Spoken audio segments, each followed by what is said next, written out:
আবার জয় যিশু। জয় যিশু। আজকে আমার প্রচারের টাইটেল অবিরত প্রার্থনা করা। বলুন অবিরত প্রার্থনা করব। অবিরত প্রার্থনা করব। আবার অবিরত প্রার্থনা করব। অবিরত প্রার্থনা করব। প্রথম থিসসলুনিকীয় 5:17 পদ যদি বাইবেল থেকে খুলতে পারি।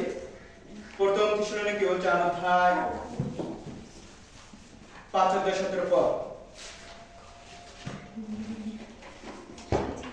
অনেক অনেক যুবক যুবতীরা মনে করে যে প্রার্থনা করে কি হবে, বা প্রার্থনা আমাদের জীবনে কি সত্যিই কোনো প্রভাব ফেলবে। আবার অনেক অনেক যুবক যুবতীরা মনে করেন যে প্রার্থনা মানে সময় নষ্ট, বা কতগুলা কথা শুধু মানে বলা যা মানে আমাদের জীবনে কাজ করবে না, বা আমাদের জীবনে তার কোনো ভালো কোনো ইফেক্ট আমরা পাবো না। আবার অনেক অনেক যুবক যুবতীরা মনে করেন যে প্রার্থনা আমাদের দরকার নাই, কারণ আমরা যা চাচ্ছি যা পাচ্ছি জাগতিকভাবে আমরা সব পাচ্ছি। আর এর জন্য আমাদের সমস্যা, আর এর জন্য আজকে আমি নিয়েছি যে অবিরত প্রার্থনা করব। আবার বলুন অবিরত প্রার্থনা করব। অবিরত প্রার্থনা করব। আবার অনেক অনেক যুবক যুবতীরা মনে করেন যে স্বর্গরাজ্য কি সত্যি কি আছে, বা স্বর্গরাজ্য কি স্বর্গ নরক কি সত্যি কি আছে, বা ঈশ্বর কি সত্যি সৃষ্টি করছে। আজকে এই গসপেলের মধ্য দিয়ে আমরা তা শুনবো। এবং অনেক অনেক যুবক যুবতীরা মনে করে যে গির্জায় এবং প্রার্থনা না গিয়ে বরং বন্ধু বান্ধবের সাথে কি করি, একটু আড্ডা দেই, একটু কি করি কোন বিষয় যিশুর নামে প্রার্থনা করা। বলুন যিশুর নামে প্রার্থনা করব। যিশুর নামে প্রার্থনা করব। যিশুর নামে প্রার্থনা করব। যিশুর নামে প্রার্থনা যোহন করব। 15 যোহন 16:23-24 পদ।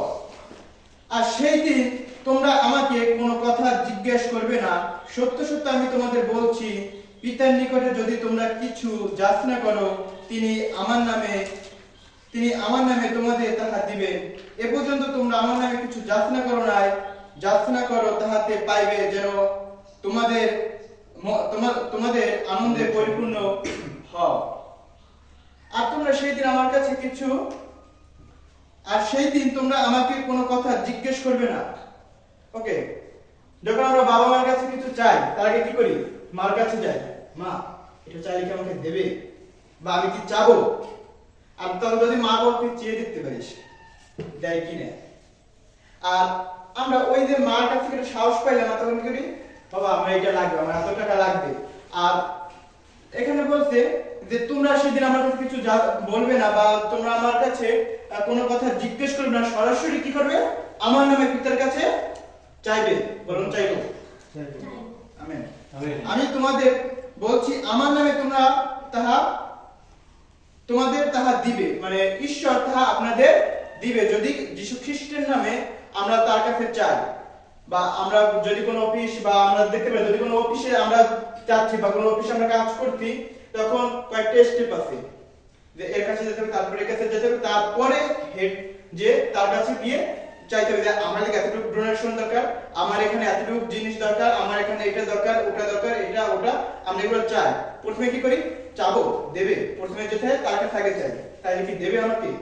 বা আমি যে চাবো, আমি কিভাবে চাবো সেটা হয়তো আমি গেলে হয়তো কিছু বলতে পারে, বা একটা ভয় কাজ করে যে না আমি চাবো, বা একজনকে নিয়ে দেয় ভাই কিভাবে এটা চাবো, কিভাবে এটা চাওয়া দরকার। আর যীশু খ্রিস্ট আমাদের ইম্মানুয়েল বলছে তোমরা সেদিন আমার কাছে কিছু চাবে না, তোমাদের স্বর্গস্থ পিতার কাছে চাবে এবং সে তোমাদের দিবে। আসলে তোমাদের আমার কাছে কিছু যাচনা করার দরকার নেই।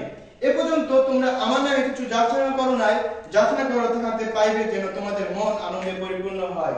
এটা কাদের বলছিল, শিষ্যদের।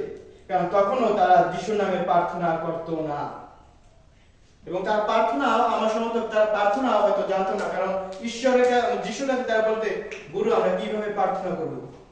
আর তখন সে আমাদের সেই প্রভুর প্রার্থনা শিখিয়েছেন। যাই হোক, এ পর্যন্ত তোমরা আমার নামে কিছু চাওনি, যাচনা করো তাহলে পাইবে। আগে আমাদের যাচনা করতে হবে, কার নামে করতে হবে, কার নামে, ইম্মানুয়েল প্রভু যীশু খ্রিস্টের নামে।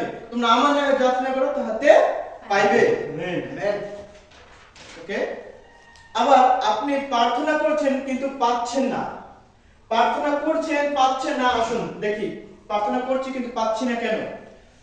যাকব 4:3 পদ যদি থাকে বা বের করতে পারেন। যাচনা করিতেছ তথাপি ফল পাইতেছ না, কারণ মন্দভাবে যাচনা করিতেছ। যদি কারোর সাথে ঝগড়া লাগে, পাশে আমরা ঈশ্বরের কাছে রাগ আসতে একটু পরে বলুন, যেটা এখন বলা দরকার সেটা 10 মিনিট পর বলুন। আপনি রাগ আসতে 5 মিনিট পর বলুন, আধা ঘন্টা পর বলুন, বা যেটা আজকে বলা দরকার সেটা একদিন পর বলুন। কিন্তু রাগটা যখন আপনি কমে যাবে, যখন রাগ আপনার মধ্যে আসবে, তখন শয়তান, মনে রাখবেন, শয়তান আপনাকে কি করছে? উস্কাচ্ছে। বলুন উস্কাচ্ছে। শয়তান উস্কাচ্ছে। আর তখন আপনার প্রার্থনা করে, যিশু তুমি আর, আমি সেভাবে বলছি না, এসব না করো, তুমি আর বংশকে নির্বংশ করে দাও। ঈশ্বর তুমি আর বংশে এমন করো যেন আর প্রদীপ দেওয়ার জায়গা না থাকে। কারণ আমরা এই সমস্ত প্রার্থনা করি বিধায় এখানে বলেছে যাকব বলেছে যে তোমরা যাতনা করতে পাইতেছ না, এর কারণ তোমরা মন্দভাবে যাতনা করিতেছ। আসলে আমরা এই সমস্ত যে যাতনা, আমরা যে মন্দভাবে যে যাতনাগুলো করি প্রভু যিশুর কাছে বা ঈশ্বরের কাছে, তাতে তিনি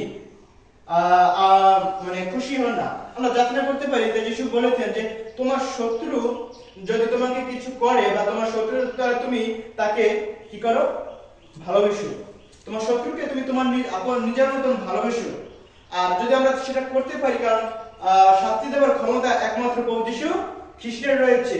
কারণ বাইবেলে লেখা আছে একমাত্র শাস্তি দেওয়ার ক্ষমতা কার আছে? আমার আছে। প্রভু